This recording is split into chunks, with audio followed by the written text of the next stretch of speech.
Hello நண்பர்களே, welcome to mix media. இன்றைக்கி நம்ம சப்பாத்திக்கு சைட் டிஷ்ஷாக ஒரு சூப்பரான கமன்னு எக் கிரேவி செய்ய போகிறோம். வாங்க இந்த சிம்பிளான இந்த எக் கிரேவி எப்படி செய்யலாங்கிறத பார்க்கலாம். அதுக்கு முன்னாடி நம்மளோட சேனலை சப்ஸ்கிரைப் பண்ணாமல் இருந்தீங்கன்னா மறக்காமல் சப்ஸ்கிரைப் பண்ணிவிட்டு பெல் ஐக்கானை ப்ரெஸ் பண்ணிக்கோங்க. அப்போ தான் என்னோடய நோட்டிஃபிகேஷன்ஸ் உங்களுக்கு ரெகுலராக கிடைக்கும். இந்த முட்டை கிரேவி செய்யறதுக்காக ஃபர்ஸ்ட் நம்ம மிக்ஸி ஜாரில் அரை மூடி தேங்காய், பட்டை, கிராம்பு, சோம்பு, இஞ்சி, பூண்டு, நம்மளுடைய காரத்துக்கு தகுந்த அளவு வரமிளகாய், நான் இன்றைக்கி ஒரு 4 மிளகாய் ஆட் பண்ணியிருக்கேன். அடுத்ததாக கொஞ்சமாக பெரிய வெங்காயமும் இது கூடயே போட்டு அரைச்சிக்கலாம். நிறைய வேண்டாம், சும்மா கொஞ்சமாக இருந்தால் சரியாக இருக்கும். இது எல்லாமே போட்டு நல்லா அரைச்சி எடுத்துகிட்டு வந்துடுவோம். அதுக்கப்புறமா நம்ம தக்காளி யூஸ் பண்ணிக்கலாம். இப்போதைக்கு இதை மட்டுமே நம்ம நல்லா அரைச்சிக்கலாம். நல்லா நைஸாக அரைச்சி எடுத்துகிட்டு வந்துடுவோம். அடுத்ததாக நம்ம அடுப்பில் ஒரு கடாய் வச்சுக்கலாம். கடாய் வச்சுட்டு கடாய் ஹீட் ஆனதும் ஆயில் ஆட் பண்ணிக்கலாம். ஆயில் ஆட் பண்ணிவிட்டு கடுகு போட்டு கடுகு நல்லா பொரிஞ்ச வரைக்கும் வெயிட் பண்ணுவோம். நல்லா பொரிஞ்சதுக்கு அப்புறமா தேவையான அளவு நம்ம வெங்காயம் ஆட் பண்ணிக்கலாம். இந்த கிரேவிக்கு கொஞ்சம் ஆனியன் கூட இருந்தாலும் நல்லா தான் இருக்கும்.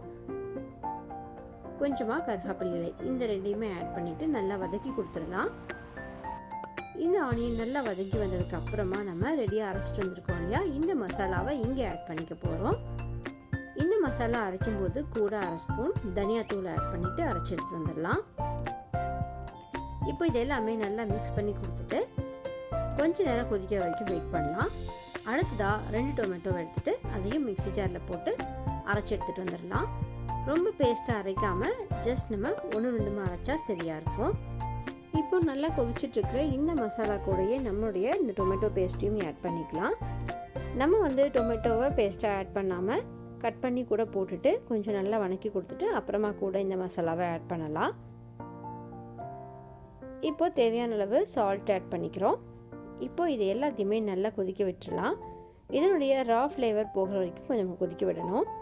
நமக்கு இது எல்லாமே ராவாக ஆட் பண்ணியிருக்கிறதுனால கொஞ்சம் கொதிக்கணும். அதனால் 5 to 10 மினிட்ஸ் வரைக்கும் கொதிக்க விட்டுறலாம். அதுக்கு தேவையான அளவு வாட்டரை ஆட் பண்ணிவிட்டு கொதிக்க விட்டுருவோம். நல்லா கொதிச்சு வந்ததுக்கு அப்புறமா நம்ம ரெடியாக பாயில் பண்ணி வச்சுருக்கோம் இல்லையா, அந்த எக்கை நம்ம இங்கே ஆட் பண்ணிக்க போகிறோம். எக்கை நம்ம லைட்டாக ஸ்லிட் பண்ணிவிட்டு ஆட் பண்ணணும்.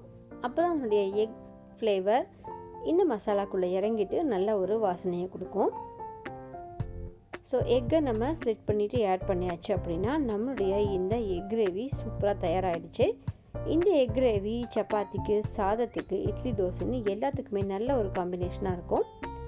இந்த எக் கிரேவி செஞ்சுட்டு ஒரு கீ ரைஸ் பண்ணோம் அப்படின்னா அவ்வளோ சூப்பராக இருக்கும். கண்டிப்பாக எல்லாருமே இந்த சிம்பிளான கிரேவியை ட்ரை பண்ணி பாருங்கள். இந்த எக் கிரேவியில் ஃபைனலாக ஒரு எக்கை அப்படியே உடச்சி விட்டுட்டோம் அப்படின்னா நல்லா அந்த ரா ஃப்ளேவர்லாம் இல்லாமல் நல்லா கொதிக்க வரைக்கும் வெயிட் பண்ணிவிட்டு நம்ம ஆஃப் பண்ணோம் அப்படின்னா அந்த ஃப்ளேவர் சூப்பராக இருக்கும். கண்டிப்பாக அந்த மாதிரியும் ட்ரை பண்ணி பாருங்கள்.